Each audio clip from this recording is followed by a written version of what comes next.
नमस्कार, सुप्रभात. मी श्वेता. तुम्ही बघताय न्यूज 18 लोकमत बुलेटिनमध्ये स्वागत. पाहुयात बातमी 36 जिल्ह्यांची. आज बीड जिल्ह्यातून काँग्रेसच्या सद्भावना यात्रेला सुरुवात होणार आहे. काँग्रेस प्रदेशाध्यक्ष हर्षवर्धन सपकाळांच्या उपस्थितीत मस्साजोग इथून ही यात्रा निघणार आहे. बीड जिल्ह्यातील वाढती गुन्हेगारी, जातीयवाद याला प्रत्युत्तर म्हणून ही यात्रा काढली जाणार आहे. महिला दिनानिमित्तानं राज्य सरकारनं अनोखं पाऊल उचललंय. राज्यातील प्रत्येक ग्रामपंचायतीत विशेष ग्रामसभा आयोजित करण्यात आल्या आहेत. त्यासोबत बालविवाह होऊ नये यासाठी लोक चळवळ राबवली जाणार आहे. मुख्यमंत्री देवेंद्र फडणवीसांनी एक मोठी घोषणा केली. येणाऱ्या पालिका निवडणुका महायुती म्हणूनच लढणार.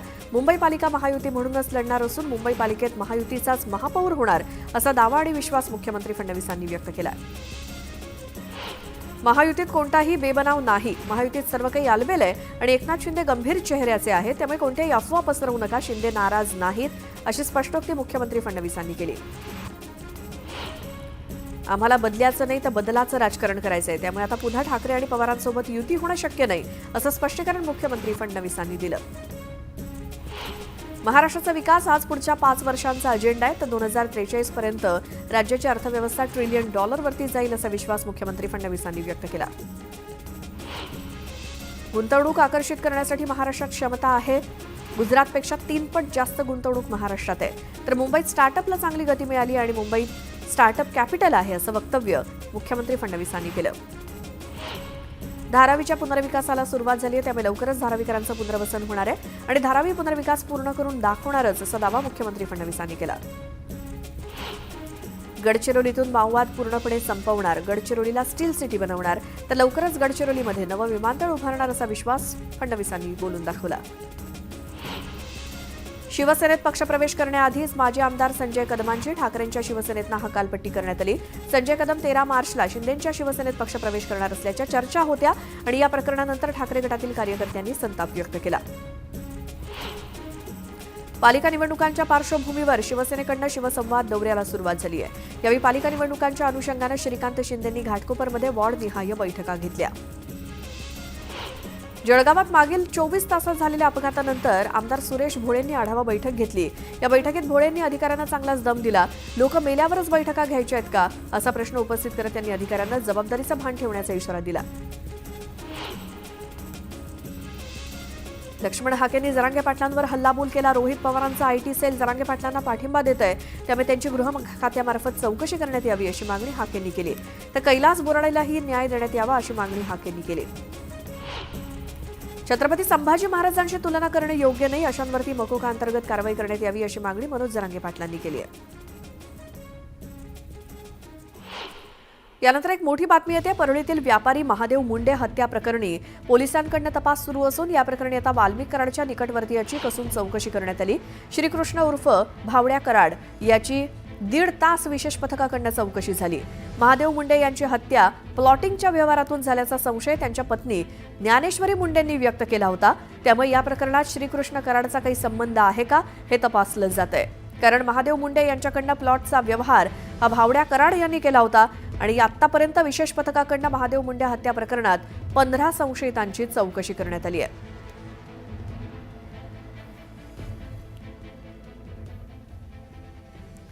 पुन्हा पाहुयात बातमी 36 जिल्ह्यांची. धारावी झोपडपट्टी पुनर्विकास प्रकल्पाला स्थगिती देण्यास सर्वोच्च न्यायालयानं नकार दिला आणि पुनर्विकासाला परवानगी देणारा मुंबई हायकोर्टाचा निर्णय कायम ठेवलाय. प्रकल्पांतर्गत रेल्वे वसाहतींचं पाडकाम तसंच इतर कामं आधीच सुरू झालेली आहेत. अशा स्थितीत प्रकल्पाला स्थगिती देऊ इच्छित नाही, असं न्यायालयानं म्हटलंय. मुंबई शहर आणि उपनगर तसंच ठाणे जिल्ह्यात पुढील 4 दिवस उष्णतेची लाट झळकणार आहे. पारा 39 ते 40 अंशांवरती उसळी घेणार असल्याचा इशारा हवामान विभागानं दिलाय. त्यामुळे नागरिकांनी कामाव्यतिरिक्त घराबाहेर पडणं टाळण्याच्या सूचनाही देण्यात आल्या आहेत.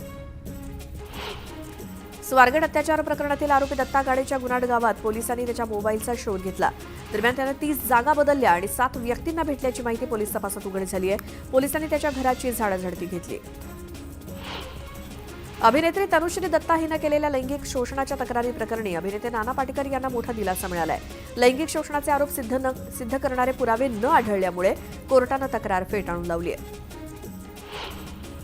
चंद्रपूरच्या पठाणपुरा मार्गावर टोळक्याच्या हल्ल्यात पोलीस कर्मचाऱ्याचा मृत्यू झालाय, तर 1 जण गंभीर जखमी झालाय. किरकोळ वादातून धारदार शस्त्रानं हा हल्ला करण्यात आला. पोलिसांनी 5 संशयितांना ताब्यात घेतलं. ऑफिसवरून घरी जाणाऱ्या पती पत्नीवर पुण्याच्या सिंहगड रोड परिसरात कोयता हल्ला करण्यात आला. अज्ञात टवाळखोरांच्या हल्ल्यात तरुणाच्या डोक्याला गंभीर दुखापत झाली आहे. जखमी पती पत्नीवर सिल्वर ब्रिज हॉस्पिटलमध्ये उपचार सुरू आहेत. सांगलीच्या मिरज रेल्वे स्थानकाजवळ रेल्वे टँकरची बोगी रुळावरून घसरून उलटल्याची घटना घडली होती. त्यामुळे मुंबई, पुणे आणि कर्नाटक रेल्वे महामार्गावरील वाहतूक तब्बल 2 तास ठप्प झाली होती. त्यामुळे प्रवाशांना मोठ्या गैरसोयीला सामोरं जावं लागलं.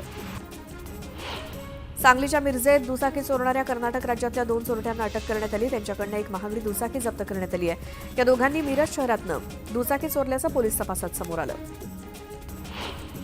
हिंगोलीच्या वसमत तालुक्यातील ढौळ गावात 2 घरांना भीषण आग लागली. आगीत घरातला संसार जळून खाक झालाय. दरम्यान आग कशामुळे लागली हे अद्याप अस्पष्ट आहे. कर्जतच्या आढळगाव जामखेड हा रस्ता वाहतुकीचा आणि अनेक तालुक्यांना जोडणार आहे. या रस्त्यासाठी 399 कोटी रुपये निधी मंजूर झालेला आहे. ठेकेदारानं मुदत संपल्यानंतरही पुन्हा सरकारकडे मुदतवाढीसाठी मागणी केली आहे. त्यामुळे ठेकेदारावर कारवाईची मागणी नागरिक करत आहेत. मध्य रेल्वेच्या मुंबई विभागातील विविध अभियांत्रिकी आणि देखभालीची कामं करण्यासाठी रविवारी मेगा ब्लॉक घेण्यात येणार आहे. तर पश्चिम रेल्वेवर शनिवारी रात्रकालीन ब्लॉक असेल. मध्य रेल्वेवरील कसारा स्थानकादरम्यान 2 दिवसीय ब्लॉक घेण्यात येणार आहे. उड्डाणपुलाची तुळई उभारण्यासाठी विशेष वाहतूक ब्लॉक असणार आहे. त्यामुळे प्रवाशांचे हाल होणार आहेत. पुणे महानगरपालिका शिक्षण विभाग गेल्या 2 वर्षांपासून 25,000 रुपयांपेक्षा कमी वेतन मिळणाऱ्या महिला कर्मचाऱ्यांच्या वेतनातनं व्यावसायिक उत्पन्न कर कपात करत आहे. राज्य सरकारच्या अध्यादेशानुसार हे उत्पन्न करमुक्त असताना महापालिकेकडून त्याची अंमलबजावणी करण्यात आलेली नाही. त्यामुळे या महिला कर्मचाऱ्यांना आर्थिक फटका बसतोय. हाती नाही आणा आणि मला बाजीराव म्हणा अशी गट ठाणे महापालिकेची झाली आहे. तिजोरीत खडखडाट असूनही विविध घोषणांचा पाऊस पाडण्यात आलाय. पालिका आयुक्त सौरभ राव यांनी 5,645 कोटींचं आभासी बजेट जाहीर केलं. आनंद दिघे यांचं ठाण्यामध्ये स्मारक उभारण्यात येणार होतं. मात्र स्मारकाचा प्रकल्प ठाणे पालिकेनं गुंडाळल्याचं दिसतंय. पालिकेच्या अर्थसंकल्पात स्मारकाबाबत कोणताही उल्लेख नाही. त्यामुळे मागील वर्षात घोषणा केलेला प्रकल्प कागदावरच राहण्याची शक्यता आहे. कब्जे हक्कासह भाडेपट्ट्यानं देण्यात आलेल्या शासकीय भूखंडाचे वर्ग 2 मधनं वर्ग 1 मध्ये रूपांतरण करण्यास शासनानं 31 डिसेंबरपर्यंतची सवलत दिली आहे. मुंबईत गेल्या काही दिवसांपासून पहाटे गारवा जाणवत असला तरी मुंबईकरांना दुपारी उन्हाचा तडाखा सोसावा लागतोय. शुक्रवारी सुद्धा मुंबईचे नागरिक घामाच्या धारांनी हैराण झाले होते. त्यामुळे मुंबईकरांनी दुपारी घराबाहेर पडताना काळजी घ्यावी असं आवाहन हवामान विभागानं केलंय. लाल उन्हाळी कांद्याच्या दरात घसरण कायम आहे. सोलापुरात कांद्याचे दर 200 रुपयांनी घसरलेत. कांद्याला कमीत कमी 1800 ते जास्तीत जास्त 2,250 रुपयांचा दर मिळतोय.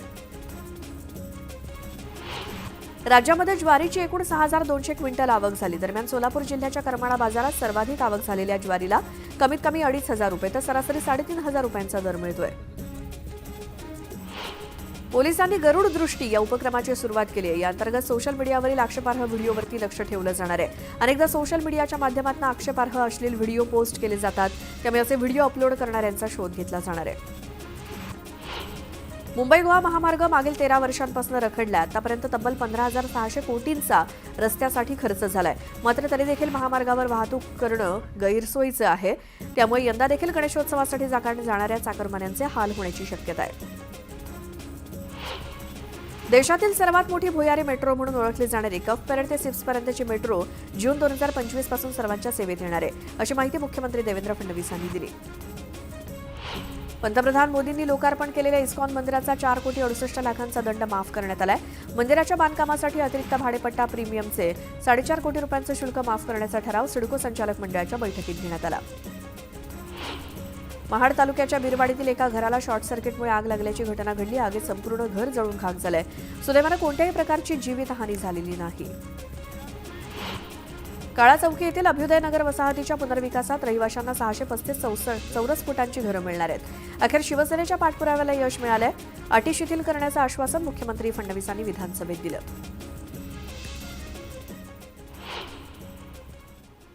यानंतर एक मोठी बातमी आहे. महादेव मुंडे हत्या प्रकरणाचा तपास सीआयडीकडे देण्याच्या हालचाली सुरू आहेत. सूत्रांनी तशी माहिती दिली.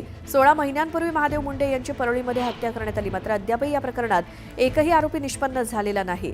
पोलीस उपअधीक्षकांकडे तपास देऊन देखील अद्याप आरोपीला अटक न झाल्यामुळे या प्रकरणाचा तपास आता सीआयडीकडे देण्याच्या हालचाली सुरू आहेत. या प्रकरणाचा तपास आतापर्यंत 3 वेळा बदलण्यात आलाय. पोलीस अधीक्षकांनी स्थापन केलेल्या विशेष पथकांकडून सुद्धा संशयितांची चौकशी करण्यात आली. मात्र अद्याप मुख्य आरोपीला काही अटक झालेली नाही.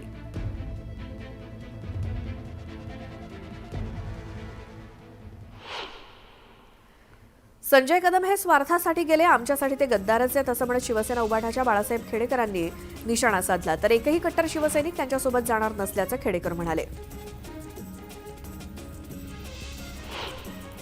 राज्यामध्ये अवयवदानता आतापर्यंत पुरुषांची संख्या सर्वाधिक होती, मात्र आता गेल्या काही वर्षांमध्ये महिलांनी अवयवदानात आघाडी घेतल्याचे चित्र आहे. पुरुषांपेक्षा महिलांनी 3 पटीनं अधिक अवयवदान केले. त्यात सर्वाधिक अवयवदान मुंबईमध्ये झालंय. मुंबई पालिकेनं प्लास्टिक विरोधात मोहीम तीव्र केली आहे. मुंबईच्या विविध भागातनं 128 किलो प्लास्टिकचा साठा जप्त करण्यात आलाय, तर संबंधितांकडून 2,20,000 रुपये दंड वसूल केलाय. छत्रपती संभाजीनगरच्या पैठण तालुक्यातील लोहगाव परिसरात 4 मेंढपाळ कुटुंबावरती दरोडेखोरांनी हल्ला केला. या घटनेमध्ये 2 महिला आणि 6 पुरुष जखमी झालेत. मेंढपाळ कुटुंबावर हल्ला करून दरोडेखोरांनी त्यांच्याकडचं सोनं, चांदीचे दागिने आणि रोख रक्कम असा ऐवज लंपास केला. एसटी महामंडळानं कंत्राटदाराला 4 कोटी रुपयांचा दंड ठोठावलाय. कंत्राटदारानं आतापर्यंत केवळ 9%च गाड्यांचा पाठपुरावा केला. त्यामुळे नियोजनानुसार एसटीच्या सेवांमध्ये वाढ करण्यास प्रशासनाला विलंब होतोय. कर्करोगाला कायमस्वरूपी आळा घालण्यासाठी दारिद्र्य रेषेखालील महिला आणि मुलींना लसीकरण मोफत करण्यात येणार आहे. राज्यातील 9 ते 14 वर्ष मुलींना लसीकरणाचं नियोजन करण्यात येते. पश्चिम रेल्वेच्या उपनगरीय मार्गावर 3 मार्चला 4,26,00,000ची तिकीट विक्री झाली. कोरोनाच्या आधी ऑक्टोबर 2019 मध्ये 4,16,00,000ची तिकीट विक्री झाली होती. यावेळी 10 लाखांची अतिरिक्त तिकीट विक्री झाल्यामुळे महसुलात वाढ झाली आहे. चल हल्ला बोल सिनेमावरनं सेन्सॉर बोर्डाच्या अधिकाऱ्यांनी पुन्हा एकदा ढसाळ कुटुंबाचा अपमान केला. रवींद्र सिंग नावाच्या अधिकाऱ्यांनं अत्यंत खालच्या दर्जाच्या शब्दात अपमान केल्याचा आरोप ढसाळ कुटुंबियांनी केलाय. सतीश भोसले उर्फ खोक्याचा आणखी एक व्हिडिओ व्हायरल झाला. या व्हिडिओत खोक्या अंगावरती पैशाची उधळण करताना दिसून येतोय. सतीश भोसलेंकडे इतका पैसा नेमका आला कुठून असा सवाल उपस्थित होतोय. सतीश भोसलेंनी कैलास वाघ यांना बॅटनं मारहाण केली होती. कैलास वाघ यांनी आपली आपबीती सांगितली. अंगावर पेट्रोल टाकत बेशुद्ध होईपर्यंत मारहाण करण्यात आली असं वाघ यांनी म्हटलं. साधारण 15 दिवस मला डांबून ठेवलं होतं असं देखील वाघ म्हणाले. कोल्हापुरात भावी गँगस्टर तयार होत आहेत का असा सवाल उपस्थित होतोय. याचं कारण म्हणजे सोशल मीडियावरती चक्क लहान मुलांचे एकमेकांना धमकी देतानाचे व्हिडिओ व्हायरल होत आहेत. 12 वर्षांच्या मुलांचे सोशल मीडियावरती अकाउंट्स आहेत. हे सगळं बघितल्यानंतर मुलांच्या पालकांचं त्यांच्यावर लक्ष आहे की नाही असा सवाल उपस्थित होतोय. वर्ध्यामध्ये शिवसेना उभाटा आक्रमक झाली आहे. छत्रपती शिवाजी महाराज चौकामध्ये उभाटाच्या कार्यकर्त्यांनी आंदोलन करत भैयाजी जोशींच्या वक्तव्याचा निषेध केला. भैयाजी जोशींच्या वक्तव्याच्या निषेधार्थ नाशिकमध्ये शिवसेना उभाटानं आंदोलन केलं. भैयाजी जोशींच्या प्रतिमेला जोडे मारत उभाटा कार्यकर्त्यांनी निषेध केला. आमदार महेंद्र थोरवेंच्या विरोधात राष्ट्रवादी आक्रमक झाली. कोलाड नाक्यावर थोरवेंविरोधात जोरदार आंदोलन करण्यात आलं. यावेळी थोरवेंच्या प्रतिकात्मक पुतळ्याला जोडे मारत गाढवावरनं धिंड काढण्यात आली. मध्यान्ह भोजन देणाऱ्या शालेय पोषण आहार कामगारांमध्ये काम करणाऱ्या कर्मचाऱ्यांना केवळ 2,500 रुपये पगार मिळतो. त्यातही मानधन वेळेत मिळत नसल्यामुळे कामगारांनी आझाद मैदानात एल्गार मोर्चा काढलाय. पाटण्यातील बौद्धगया महाविहार बौद्धांच्या हातात किंवा ताब्यात देण्यात यावं या मागणीसाठी नांदेडमध्ये लाक्षणिक आंदोलन करण्यात आलं. यावेळी मागण्या मान्य न झाल्यास तीव्र आंदोलन करू असा इशारा बौद्ध भिक्षूंनी दिला. अबू आझमींनी केलेल्या वादग्रस्त वक्तव्याच्या विरोधात शिवप्रेमी आक्रमक झाले. सावंतवाडीमध्ये अबू आझमींच्या पुतळ्याला जोडे मारत पुतळ्याचं दहन करण्यात आलं. जळगावच्या अमळनेर शहरात होणारा वेश्या व्यवसाय त्वरित बंद करण्यात यावा या मागणीसाठी सर्व धर्मीय आणि सर्व पक्षीयांच्या वतीनं मूक मोर्चाचं आयोजन करण्यात आलं. यावेळी हजारोंच्या संख्येनं जमलेल्या नागरिकांनी वेश्या व्यवसाय हटवण्याची जोरदार मागणी केली.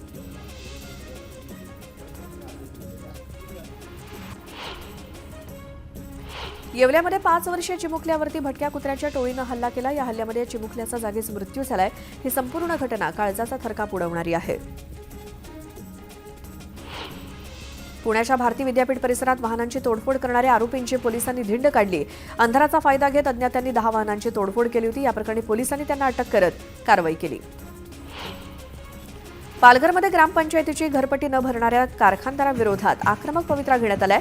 ग्रामपंचायत कर्मचाऱ्यांनी थेट कारखान्याच्या गेटवरती जाऊन बँडबाजा वाजवत घरपट्टी वसुलीचा अनोखा प्रयोग केला.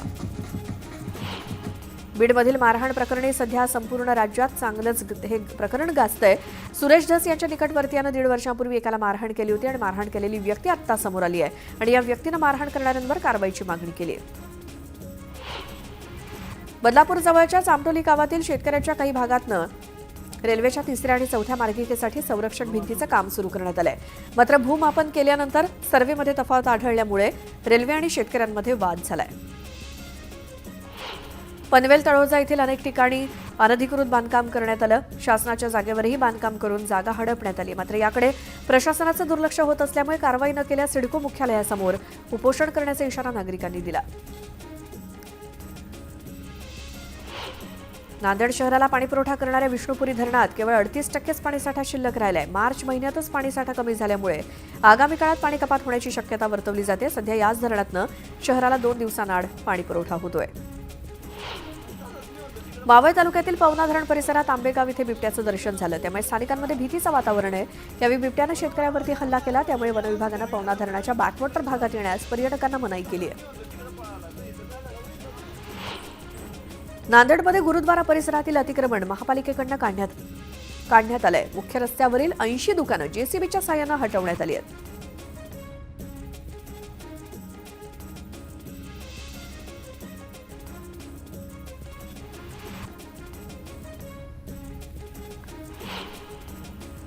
पुण्याच्या बिबेवाडी परिसरात झालेलं अपहरण हे अपहरण नसल्याचं समोर आलंय. हिरा व्यापाऱ्यानं स्वतःच्याच अपहरणाचा बनाव केला आणि या प्रकरणी व्यापाऱ्यानं कबुली सुद्धा दिली आहे.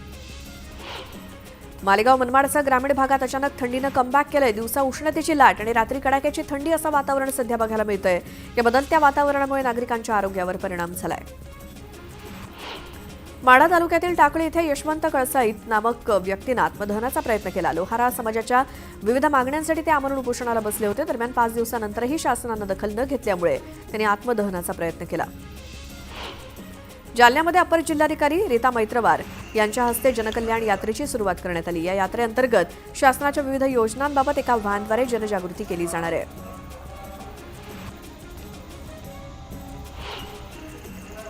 आता बातमी आहे पुण्यात भेसळयुक्त पनीरचा साठा जप्त करण्यात आलाय. या छापेमारीत 1400 किलो भेसळयुक्त पनीर जप्त करण्यात आलाय.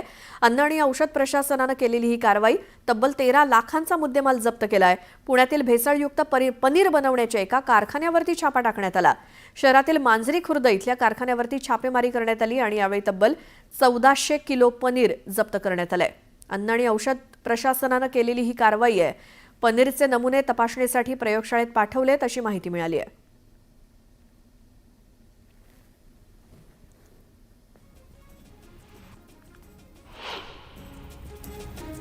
शहापूरच्या श्री वेताळेश्वर स्वामींच्या यात्रेला आजपासून सुरुवात होणार आहे. मंदिर परिसरात आकर्षक विद्युत रोषणाई करण्यात आली आहे. 2 दिवस चालणाऱ्या यात्रोत्सवात लाखोंच्या संख्येला भाविक येत असून यात्रेचा आनंद लुटत असतात. भारतीय कंपन्यांचे कर्मचाऱ्यांच्या वेतन खर्चाशी संबंधित बजेटला अनुकूल बनवत आहे. त्यामुळे यावर्षी वेतनवाढ 8.8% होऊ शकते असा अंदाज डेलॉइट इंडियानं व्यक्त केलाय. नांदेड जिल्ह्यात हळद काढणीला सुरुवात झाली आहे. दरवर्षीच्या तुलनेत यंदा जिल्ह्यामध्ये अधिकच्या क्षेत्रावर हळदीची लागवड झाली आहे. मात्र सतत वातावरणात होणाऱ्या बदलामुळे हळदीच्या एकेरी उत्पादनात जवळपास 5% घट झाली आहे. शेतीमध्ये येणाऱ्या नवनवीन संकटांवरती मात करत वाशिममधील एका शेतकऱ्यानं नवा जुगाड शोधून काढलाय. परागीकरण घडत असल्यामुळे कांदा बीज उत्पादनावरती त्याचा परिणाम होत होता. यावेळी नऊवारी साडी आणि धोत्राचा वापर करून शेतकऱ्यानं कृत्रिम परागीकरण करण्याचा नवा प्रयोग केलाय. मुंबईच्या वरळीतील गणपतराव कदम मार्गावरची पाईपलाईन फुटली. लगेचच पालिकेच्या कर्मचाऱ्यांकडून पाईपलाईनमधून होणारी गळती रोखण्यासाठी प्रयत्न करण्यात आले. रस्त्याचं काम सुरू असल्यामुळे पाईपलाईन फुटली होती. वसई विरार पालिकेचे 2025-26 या आर्थिक वर्षासाठी 3,926 कोटी 44 लाखांचा अर्थसंकल्प सादर करण्यात आलाय. तर आगामी वर्षात घरपट्टी आणि पाणीपट्टी करात सुद्धा वाढ करण्याचा निर्णय घेण्यात आलाय. सायबर गुन्हे रोखण्यासाठी पोलिसांचा पालिकेकडून विशेष हेल्पलाईन नंबर जारी करण्यात आलाय. मुंबईतील वर्ल्ड ट्रेड सेंटरमध्ये विशेष कार्यक्रम आयोजित करण्यात आला होता. यावेळी पालिका आयुक्त भूषण गगराणींसह महासंचालक यशस्वी यादव आणि अभिनेता फरहान अख्तरसह अभिनेत्री जॅकलिन फर्नांडिस उपस्थित होते. बीडच्या शिरूर तालुक्यातील धक्कादायक प्रकार समोर आलाय. शेतात खोपी उभारण्यास महिलेनं विरोध केल्यामुळे एका व्यक्तीनं शेतकऱ्याचा गोठाच जाळून टाकला. या आगीत गायीचा होरपळून मृत्यू झालाय. तर त्यानं महिलेला शिवीगाळ करत मारहाण देखील केली. या घटनेनंतर त्या व्यक्तीविरोधात गुन्हा दाखल झालाय. पंढरपूरच्या जेऊर करमाळा रोडवरती खासगी बसनं कंटेनरला धडक दिल्यामुळे अपघात झाला. या अपघातात 5 ते 6 जण किरकोळ जखमी झालेत. नागपुरातील अंबाझरी पोलीस स्थानकात सुरू असलेल्या अवैध हुक्का पार्लरवर पोलिसांनी कारवाई केली. या कारवाईत पोलिसांनी 4 विरोधात गुन्हा दाखल केलाय. 7 वर्षांपूर्वी एका महिलेवर अत्याचार झाले होते. तब्बल 7 वर्षांनंतर दोन्ही आरोपींना आजीवन कारावासाची शिक्षा सुनावण्यात आली आहे. हिंगोलीमध्ये आंबा आणि बेहड्याचं वृक्ष विनापरवाना तोडून त्याची वाहतूक करणाऱ्यांना वनविभागानं पकडलंय. यावेळी लाकडाने भरलेला ट्रक पोलिसांनी जप्त केला असून आरोपी विरोधात गुन्हा दाखल केलाय. कांदिवली विधानसभा विभाग प्रमुख लालसिंग राज पुरोहित विरोधात कांदिवली पोलीस ठाण्यामध्ये गुन्हा दाखल करण्यात आलाय. शाखा उघडण्यासाठी गाळा भाड्यावरती घेत त्यावर कब्जा केल्याप्रकरणी गुन्हा दाखल झालाय.